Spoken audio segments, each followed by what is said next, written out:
certitude. Et puis, il y avait le co-main event, et j'ai presque envie d'être un peu provocateur et dire, est-ce que ça veut dire encore quelque chose de battre Tony Ferguson en 2021? Non, ça va être dur. Ça va être dur. Je pense que malheureusement, on est sur la fin. Au-delà de la performance sportive, Tony Ferguson montre des signes d'instabilité quand même.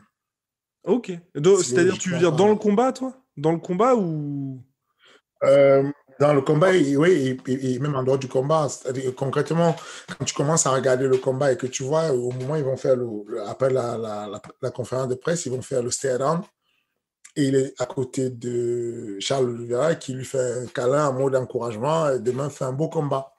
Mais il a arraché du sol, enfin, il a soulevé. Enfin, le mec est angostain, il est beau gosse, il est là pour faire sa presse conférence, tu l'arraches du sol en signe c'est des signes qui montrent qu'on n'est pas stable, on est soit très très content, soit on est très très triste, soit on n'est pas.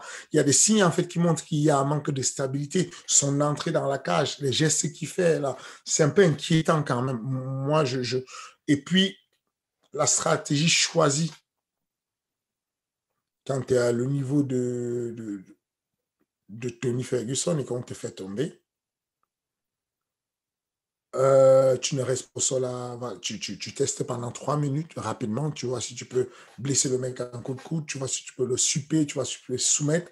Quand tu as compris que ça ne marche pas, tu ouvres ta garde, tu poses tes pieds par terre, tu poses tes mains par terre et tu commences à remonter pour te relever. Tu ne continues pas à t'obstiner à faire ça alors que, surtout que les combats d'avant, il a eu une alerte. Quand il a combattu contre Charles Oliveira, il aurait dû comprendre que sa lutte a un problème. Ce qu'on ne sait pas, ce dont on ne se rappelle pas, c'est que Tony Ferguson est champion de toutes les. Il a été déjà champion des États-Unis en lutte. Tu ne savais pas ça. En 2002, il était champion à 152 pounds, je pense, champion des États-Unis en lutte. Il est tellement sorti de la lutte, il est devenu un passionné de sport, de la boxe, et puis il est parti en live. Mais là, enfin, donc il sort du combat. Il se dit, je vais me préparer. Il se dit, je prends trop de coups. Et il se dit, je vais aller faire la boxe. Il va voir Freddy Roach qui va l'aider pour la boxe. Ça se voit, hein. Ces mouvements de tête étaient vraiment, ça bougeait bien, les esquives, les retraits de buste et tout. Très difficile à toucher au point où, voilà, vraiment difficile à toucher. Jusque-là, pas mal. Ensuite, il s'est fait amener au sol. Mais facilement, c'est-à-dire qu'il ne défend même pas beaucoup la lutte. C'est-à-dire que tu veux l'amener au sol, il saute, il te dans la garde. Tu penses que tu vas faire quoi dans la garde? Tu as vu que pendant un round, il est posé, il est solide. Darius, il a les appuis, il sait comment éviter les soumissions. Tu continues à aller au sol comme ça. Non. Euh, je pense qu'il y a quelque chose qui est parti.